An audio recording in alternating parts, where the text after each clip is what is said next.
nos journées prophétiques. Clôturées avec le prophète Israël Chamala. Et que nous voulons inviter pour écouter la parole et passer à des divers services et dispensations. Amen. Amen. Alléluia. Amen. Est-ce que nous sommes prêts? Et nous sommes prophète Israël Chamala avec le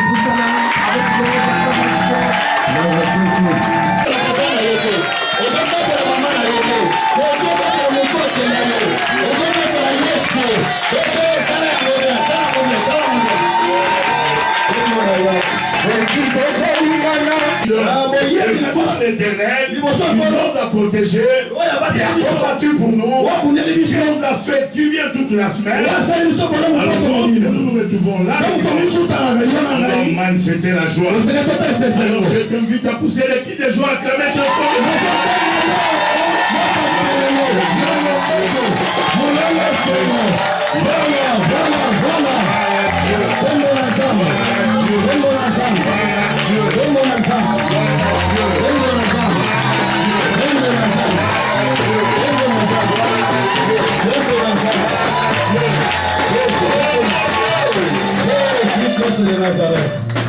Seconde des choses que tu dois devant la famille Chamala, tu le diras au monde, devant la famille Chikara,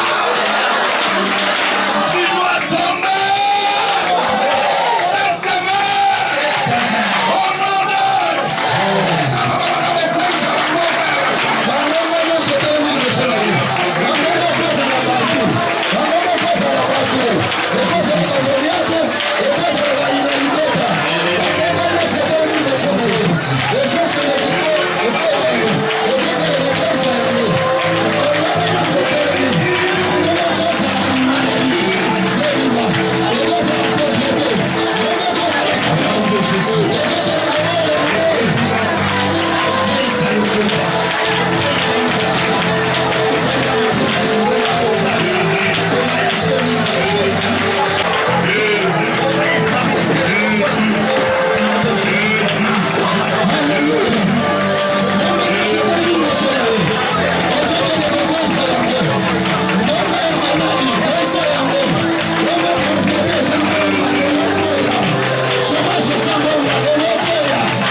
en Israël 7000 hommes. Nous a été renouvelé encore, il fallait plus.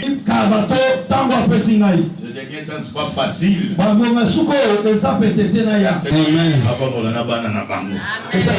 Je bénis aussi Dieu pour tout le serviteur.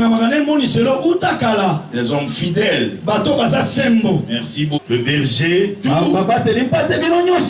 Apôtre, femme apporteur de bonheur. Amen.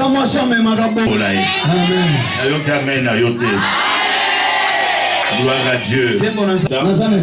J'ai aimé votre ponctualité. La Bible dit une femme sage bâtit sa maison. Alléluia. On te donne 8000 francs. À ça, on a un côté peut-être au hasard. Débrouille-toi comme une femme. Amen. Débrouille-toi comme une femme.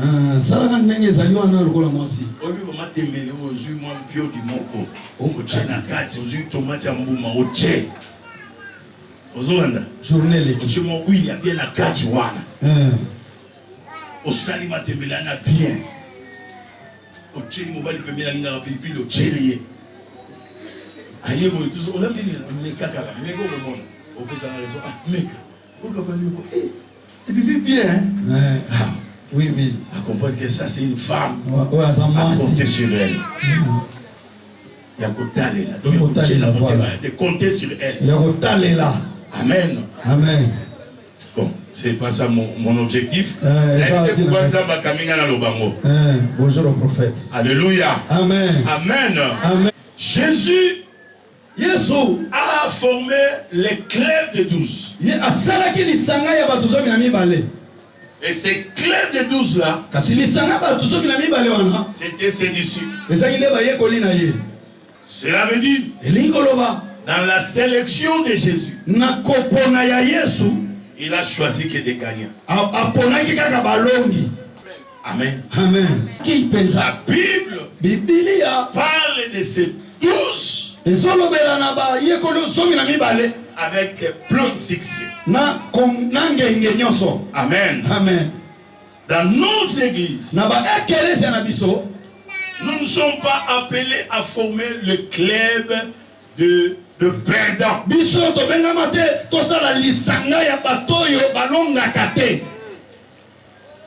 Tu regardes à tes côtés là, celui-ci. À Soana Babotinaye. Babenganaye, aïe, vous se réviser dans l'église. Depuis pendant l'église, alors qu'il a là pas de problème. Pas problème. À compliquer l'église. Pas de mise à berger, à téléviser berger. Pas établi pasteur, il a mérité. Yo moutou depuis aux awano, même faut expliquer verset mon Bible, au Congo raté. Vous avez la prière, ma casse, il y a ma grimace.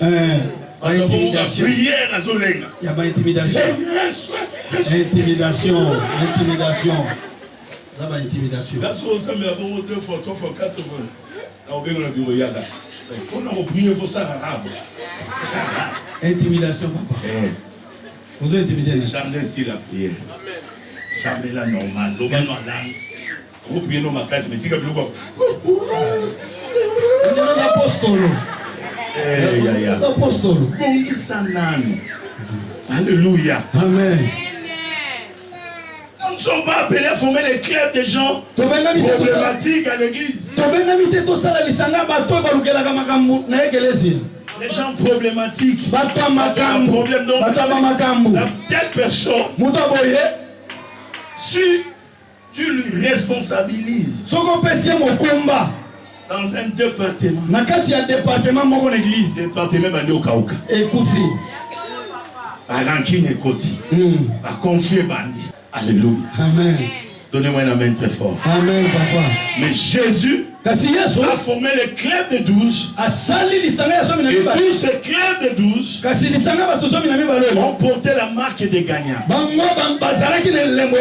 Ils ont gagné. Ils ont réussi la mission. Aujourd'hui, l'évangile est répandu jusqu'à l'extrémité de la terre. Cela veut dire qu'ils ont gagné. Amen, papa. Même pas en 100%. Mais si tu dépasses déjà la moitié,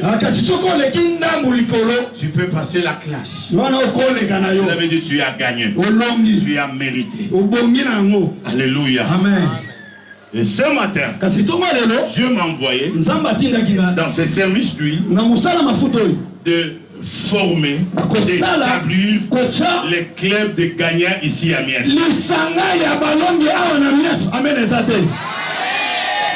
Alléluia. Amen. Amen. Amen. Amen.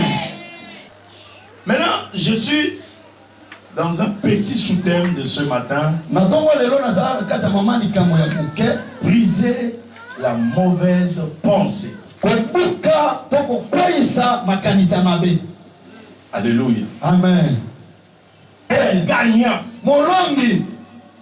c'est quelqu'un qui a brisé la mauvaise pensée. Est-ce que je parle à quelqu'un? Même les amis qui sont dehors. On ne peut pas gagner avec la mauvaise pensée. C'est ça la maladie des Congolais. Congolais, négativiste.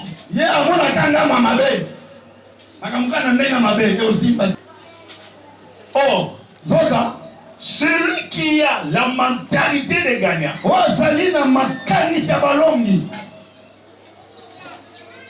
il a aussi la possibilité de transformer le mal en bien.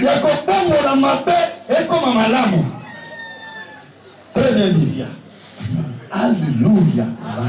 Jésus avait cette possibilité de transformer le mal en bien. Parce que sur ce 12 là, le club de 12 là, de ses disciples, ils n'ont pas commencé comme comment je vais dire, il y a des gens qui ont commencé le brigand,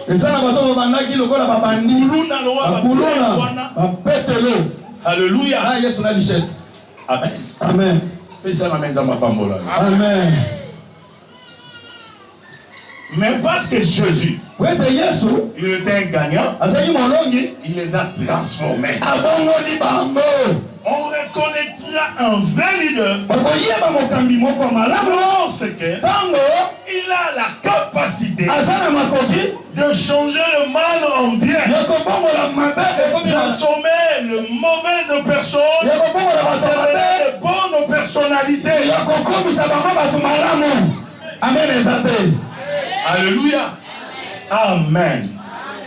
À partir de ce matin, si tu vois quelque chose en mal, ne sois pas pressé de maudire cela. Alléluia. Amen. Amen. Amen. Amen. Mais donne-lui la chance de se convertir. Alléluia. Amen. Travaille sur cette personne. Travaille sur la feu.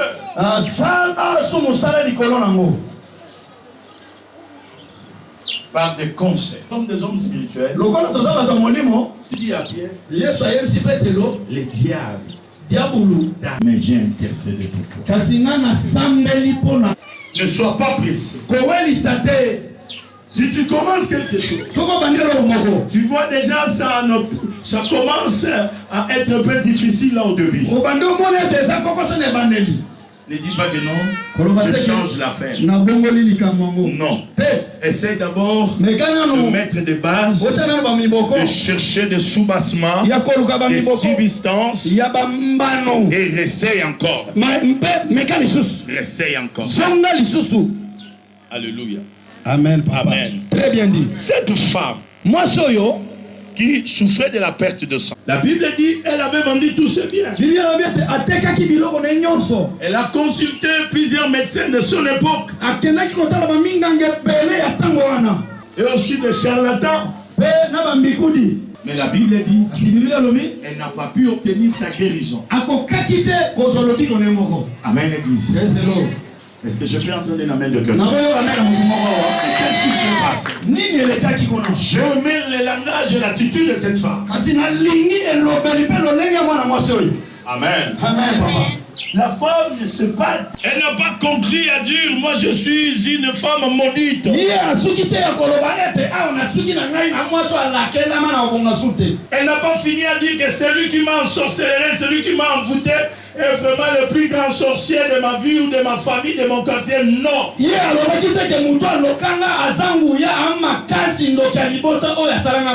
la femme, elle est rentrée en soi-même. Elle a commencé à chercher le substance. Alléluia. Amen. Comment je peux gagner cette affaire? Amen, église. Amen. Alléluia. Amen. Comment je peux gagner?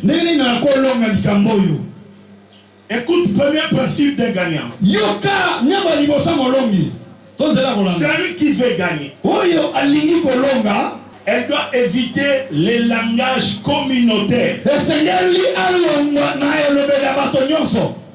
Lève ta main droite. Même toi qui es dehors. Lève ta main droite. Même toi qui nous suis, je ne sais pas, dans ta maison, dans la chambre, dans la cuisine, balance la main droite. Dis avec moi, gloire au Seigneur. Gloire au Seigneur. La Bible dit, elle s'est dit par elle-même. Si seulement si, j'y vais vers Jésus et je touche le pan de son vêtement, je serai guéri. Alléluia. Amen. Elle n'a pas dit que vraiment il faut que j'aille, que les gens m'accompagnent, que je vais chercher ma petite soeur qui a des relations avec elle. Il y a des rechercher les langages communautaires. Beaucoup de gens échouent parce qu'avant de faire quelque chose, ils croient que c'est celui-là, c'est celui-là, s'il est avec moi, cela va réussir. Alléluia. Amen, papa. Amen. Amen. J'irai, je toucherai. La Bible dit, elle s'est dit. Beaucoup de gagnants,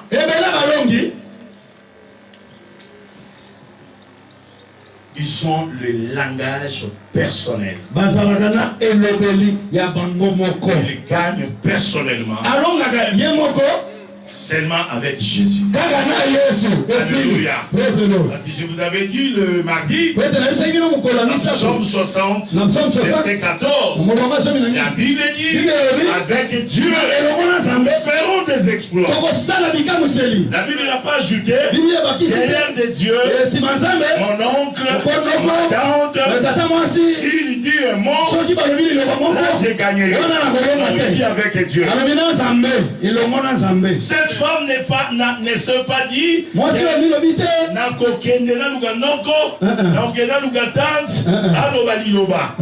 j'irai vers Jésus. Je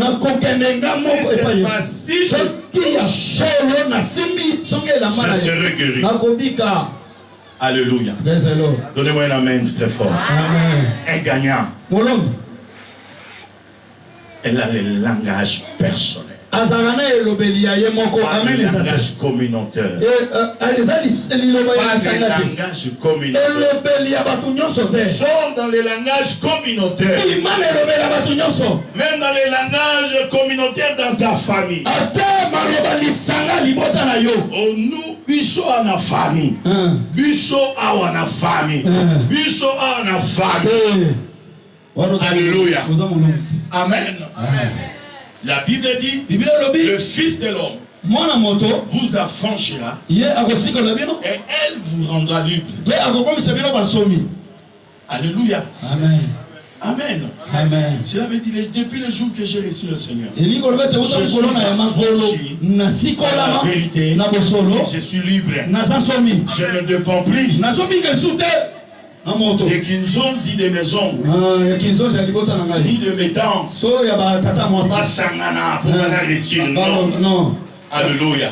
Sors dans les langages communautaires. imana elobela bato nyonso. Amen. Ezelo. Alléluia. Amen. Tu vas constater, okomona lorsque tu associes Dieu ntango osangisi nzambe et tu déclares otatoli les langages personnels elobela ye avec la moko foi en Christ, na kondima kati ya tu kiliso vas commencer à remporter beaucoup de victoires. okobanda kolonga mbala Tu vas ebele commencer à remporter beaucoup de succès. yo okongala okongenga Ce matin, tonga lelo je viens déposer dans ta âme, naye kotya na monoko na je yo vais déposer dans ta bouche là naye kotya na monoko na yo wana les langages des gagnants. elobela balongi Tu ne gagneras pas okolonga te à cause de tes oncles, mpona ntina à ndoko cause de tes ancêtres, mpona ntina mais tu bakoko gagneras okolonga à cause de Jésus-Christ. mpona ntina yesu Yoshua Mashiach. nyonso meshabekolonga Amen, Loma.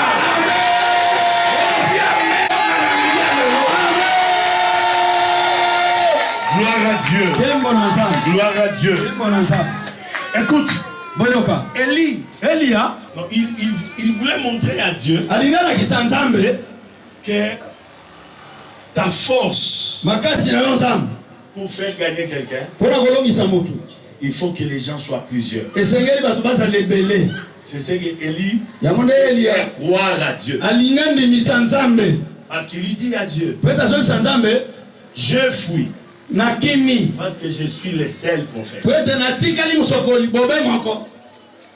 Amen. Amen. Ayebaki te ke kaka ye moko wana. Il fallait tous aller belé. Alléluia. Amen. C'est ça que le langage là voulait dire. Est-ce que quelqu'un m'attend? Dieu ne gagne pas avec plusieurs. Dieu gagnera avec toi seul.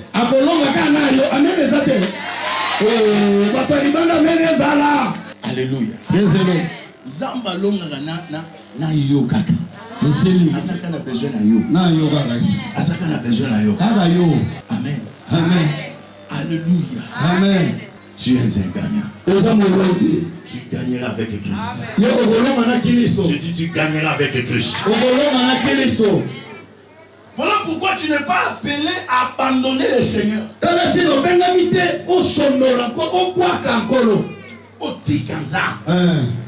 Tu n'es pas appelé à se séparer de lui. Non.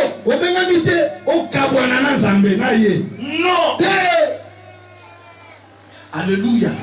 Papa. Amen. Vous parlez bien. Tu es appelé à demeurer ensemble avec ce Dieu. Même dans le malheur, même dans le bonheur, demeure avec lui. Amen. Moko. Amen. Moko. Demeure avec lui. Je connais dans ma vie. Un moment passe. Un moment est ici.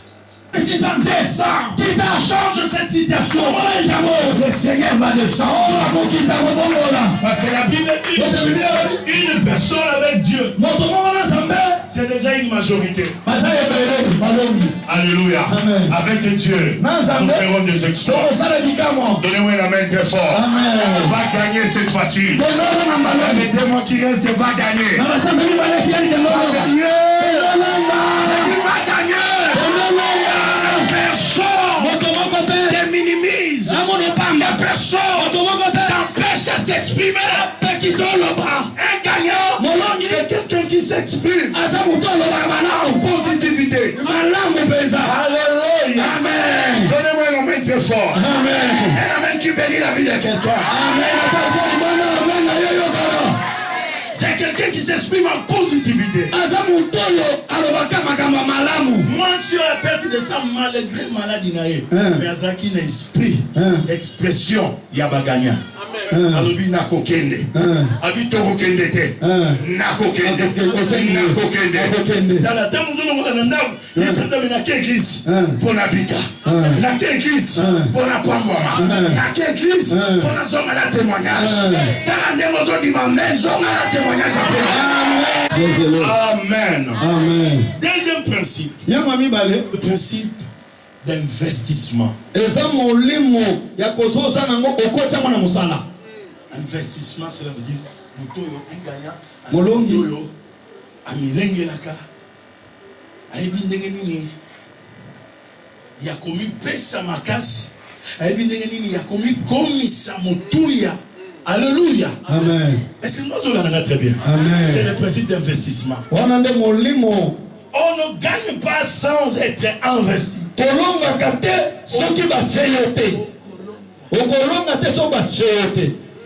langage communautaire.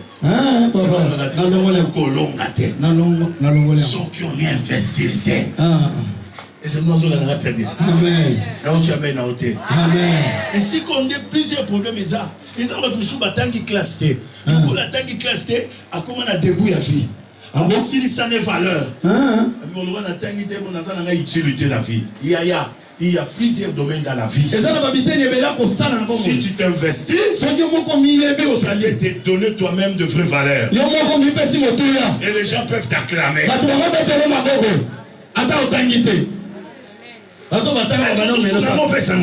Amen, Papa. Alléluia. Amen. Femme, investis en soi-même. Jérôme, investis en soi-même. Investir en toujours bongisa. Toujours jamakam. Toujours ça.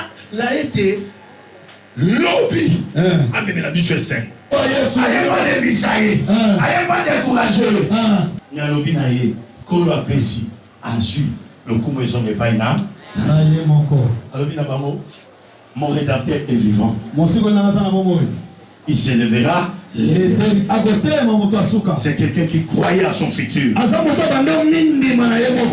à ton futur. Alléluia. Amen.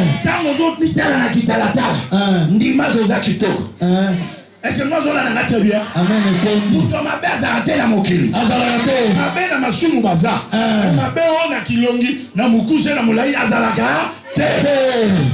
D'ailleurs, on a mukuse atal. On a mulai. On connaît les géants. À ça, la succès dans beaucoup. Est-ce que nous allons très bien? Amen. On a mon nez typique général. Avec tes digues. Ah, papa Kamza Piazza. Pépé Kalé passe à la succès. On a mon moukier. Pour mes sans abbé. Amen. Alléluia. Amen. Est-ce qu'on peut s'en amener à bien? Amen. Comment t'as mis la famille à Babo la nuit à monter? Yes, oui, maman. Avant t'as mis la famille à Babo. Mais les amis doivent avoir la substance à vie de l'Oba. Amen. Amen. Nous allons vivre un temps du jour. Mais il y a un quoi dans le futur là? Naïe. Dans un sac on a dit qu'on a vu naïe. Ton futur sera plus meilleur. Ton futur sera plus meilleur. Ton futur sera plus meilleur. Je crois en toi. Je crois à ta place. Le jour qui vient, c'est toi qui me bénira. C'est toi qui donnera de l'argent pour le loyer de l'église. Le bien même si tu ne pas moi.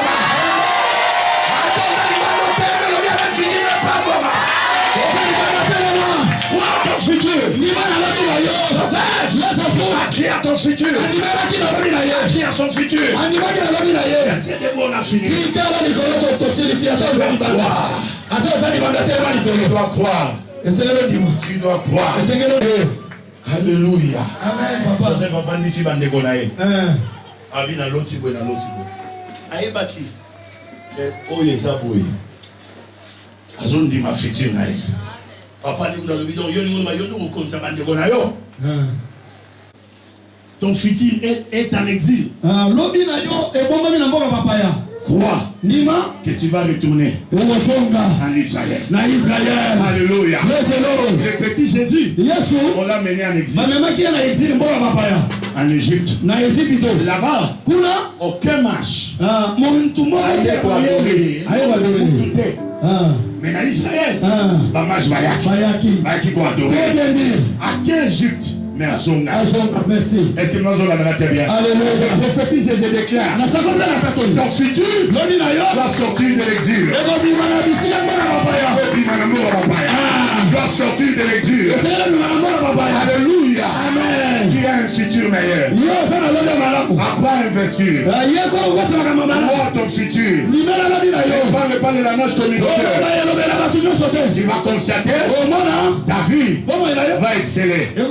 Va bouger. Ta vue va réaliser les exploits. L'onction est sur moi. Je suis venu t'investir dans un avenir meilleur. Et tu gagneras. Tu gagneras. Lève tes deux mains à moitié. Il y a l'option de l'investissement. Il y a l'option de l'investissement. Il sera déversé sur toi. Tosanga nyawa pona yo ya ya ya ya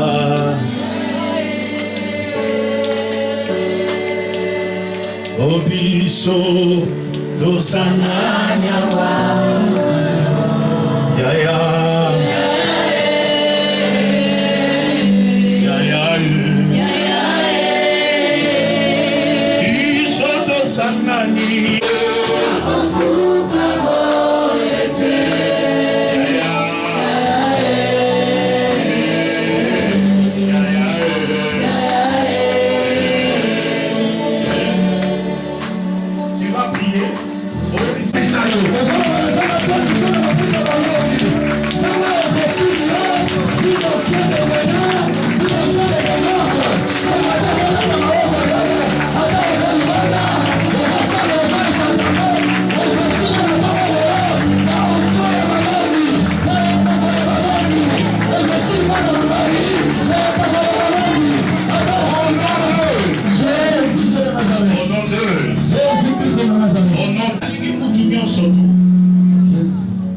kombo nanga na liste na bango ngamoko na simbi bik rouge na bare kombo nanga na liste na bango kobanda lelo mafuta ya baganya ekotambola nanga na domaine nyonso ya vie nanga au nom de c'est un moment na kotakola maloba oyo au nom de Jésus déclare ces paroles prie au nom de Jésus.